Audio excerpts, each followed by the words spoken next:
తిరుపతి శ్రీ వెంకటేశ్వర స్వామి. ఈ పేరు తెలియని వారు, ఆయనకు భక్తులుగా ఉండని వారు మన తెలుగు ప్రజల్లో ఎవరు ఉండరు. తిరుమల తిరుపతి దేవస్థానం భారతదేశంలోకెల్లా అత్యంత రిచెస్ట్ టెంపుల్ అని మనందరికీ తెలుసు. కానీ తిరుమల గురించి చాలా మంది చాలా రకాలుగా చెప్పుకుంటూ ఉంటారు. శ్రీవారి విగ్రహానికి తల వెనుక నిజమైన వెంట్రుకలు ఉన్నాయని, స్వామివారి విగ్రహానికి చెమటలు పడతాయని, స్వామివారి పూజ కోసం ఉపయోగించే పువ్వులు, పాలు, వెన్నె లాంటి ఎన్నో పదార్థాలను తిరుపతికి 22 కిలోమీటర్ల దూరంలో ఉన్న ఒక రహస్య గ్రామం నుంచి తీసుకువస్తారని, అక్కడి ప్రజలు ఎంతో నియమనిష్టలతో ఉంటారని, అక్కడి ఆడవారు బ్లౌజులు కూడా వేసుకోరని, స్వామివారి విగ్రహం వెనుక చెవి పెట్టి వింటే సముద్రఘోష వినిపిస్తుందని, ఇలా చాలామంది చాలా రకాలుగా చెప్తారు. అసలు వెంకటేశ్వర స్వామి యొక్క చరిత్ర ఏంటి అనేది ఈరోజు ఎపిసోడ్లో మనం ఛేదిద్దాం.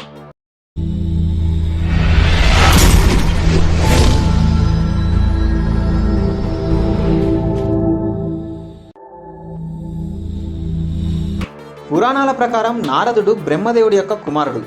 ఒకసారి నారదుడు సత్యలోకానికి వెళ్తాడు.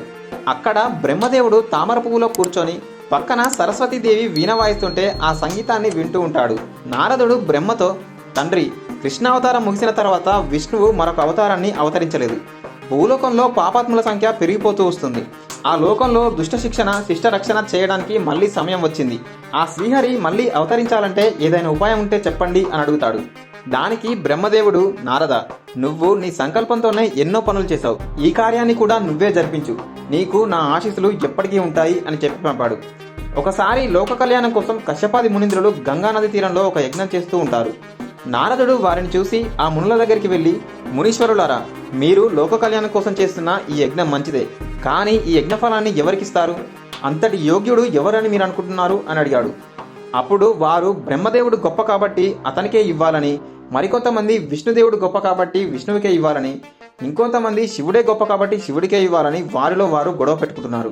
అప్పుడు ఆ మునులలో ఒకరైన కశ్యపుడు, నారద మహర్షి, వీరిలో ఎవరు గొప్పో మీరే చెప్పండి, మేము ఈ యజ్ఞఫలాన్ని వారికే ఇస్తాము అని నారదుడితో చెప్పాడు. దానికి నారదుడు, ఆ విషయం అంత తేలికైన విషయం కాదు. ఆ ముగ్గురిలో ఎవరు గొప్పో చెప్పడానికి మహా తపశాలి అయిన భృగు మహర్షిని 3 లోకాలకు వెళ్ళి వారిని పరీక్షించి ఆ ముగ్గురిలో ఎవరికి యజ్ఞఫలాన్ని ఇస్తే లోకం బాగుంటుందని చెప్తాడో వారికే ఇవ్వడం మంచిది అని చెప్తాడు. భృగు మహర్షికి చాలా గర్వం ఉంటుంది.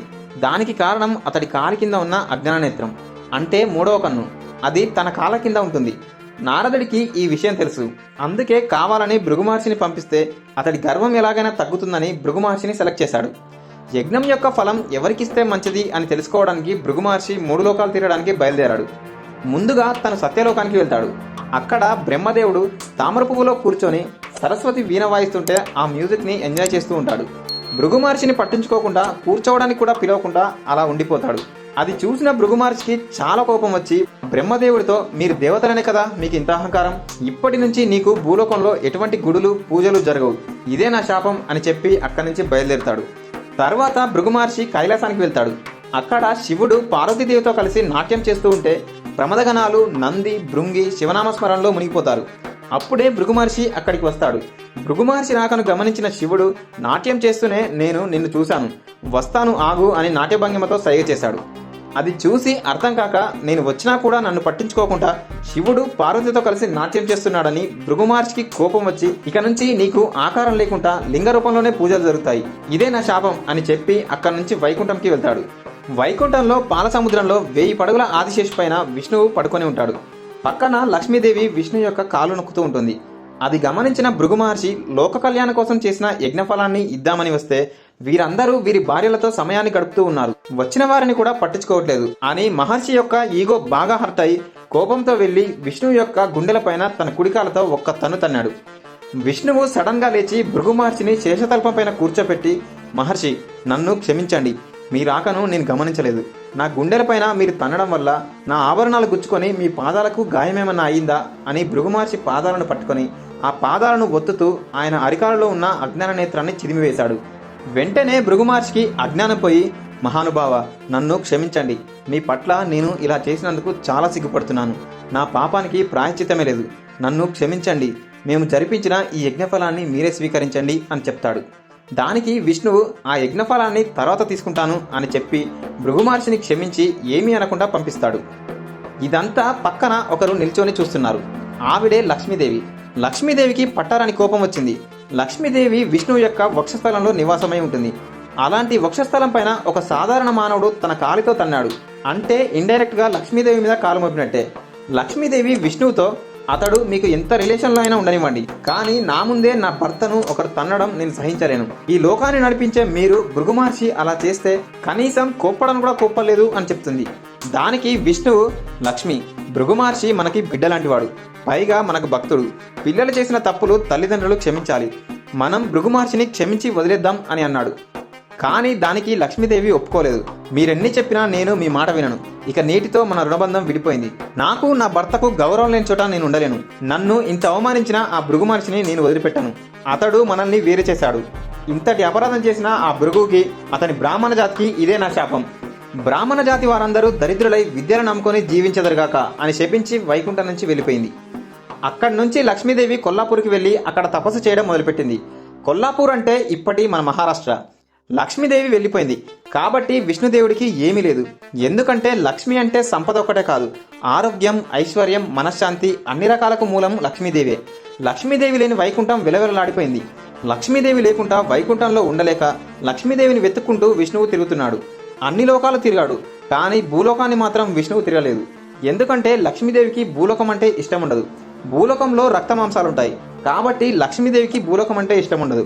అందుకే ఏ అవతారంలో కూడా లక్ష్మీదేవి ఎవరి కడుపున జన్మించలేదు. లక్ష్మీదేవిని వెతుక్కుంటూ పిచ్చివాడవుతున్న విష్ణువుని చూసి తప్పుకోలేక నారదుడు విష్ణువు దగ్గరికి వెళ్ళి, తండ్రి, లక్ష్మీదేవి భూలోకంలో ఉంది అని చెప్తాడు. వెంటనే విష్ణువు మానవ రూపం ధరించి భూలోకానికి వచ్చి లక్ష్మీదేవిని వెతకడం ప్రారంభిస్తాడు. మానవ రూపంలో ఉన్నాడు కాబట్టి విష్ణువుకి ఆకలి, దప్పికలు ఉంటాయి. అలా భూలోకంలో వెతుకుతూ అలసిపోయిన విష్ణువు శేషాచలం అడవుల్లో ఒక చెట్టు కింద పడిపోతాడు. మనుషులంటే గుర్తించలేదు కానీ నేచర్ దేవుణ్ణి గుర్తిస్తుంది కాబట్టి అక్కడి చీమలన్నీ కలిసి విష్ణువు పడిపోయిన చోట ఎండా వాన తగలకుండా ఒక పుట్టను కట్టాయి. విష్ణువు పరిస్థితి గ్రహించిన బ్రహ్మ, శివుడు విష్ణువుకి ఎలాగైనా సహాయం చేయాలని బ్రహ్మ ఆవుగాను, శివుడు దూడగాను మారిపోయి చంద్రగిరి రాజైన చోళరాజు యొక్క ఆవుల మందలో కలిసిపోతారు. రాజు కాపరిని పిలిపించి ఆవులను మేపి పాలు పితికి రోజు అంతఃపురానికి పంపు అని చెప్తాడు. ఆవుల కాపరి ఆవులను మేపుతున్నప్పుడు ఈ ఆవు, దూడ మంద నుంచి పక్కకు వెళ్ళి రోజు విష్ణువుకి పుట్టపై నుంచి పాలు పోయడం మొదలుపెట్టాయి. అన్ని ఆవులు పాలు ఇస్తూ ఉంటాయి, ఈ ఆవు మాత్రం పాలు ఇవ్వదు. పశువుల కాపరికి అనుమానం వచ్చి ఈ ఆవు ఎందుకు పాలు ఇవ్వడం లేదా అని చూద్దామని ఒకరోజు ఆవు పైన నిఘా వేశాడు. ఆవు పుట్టపైన పాలు పోయడం చూసిన పశువుల కాపరికి బాగా కోపం వచ్చి, నా దగ్గర గడ్డి తిని నువ్వు పుట్టలో పాల్కొస్తావా అని చేతిలో ఉన్న గొడ్డల్ని ఆవుపైకి విసిరేస్తాడు. అది గమనించిన విష్ణువు గొడ్డలికి అడ్డంగా వస్తాడు. దాని తర్వాత ఏం జరిగింది, ఆ గొడ్డలి ఎవరికి తగిలింది, శ్రీనివాసుడికి లక్ష్మీదేవి దొరికిందా లేదా, శ్రీనివాసుడికి పద్మావతికి పెళ్లి ఎలా జరిగింది అనే విషయాలు నెక్స్ట్ ఎపిసోడ్లో తెలుసుకుందాం. ఈ వీడియో కనుక మీకు నచ్చినట్లయితే లైక్ చేసి సబ్స్క్రైబ్ చేయడం మాత్రం అస్సలు మర్చిపోవద్దు.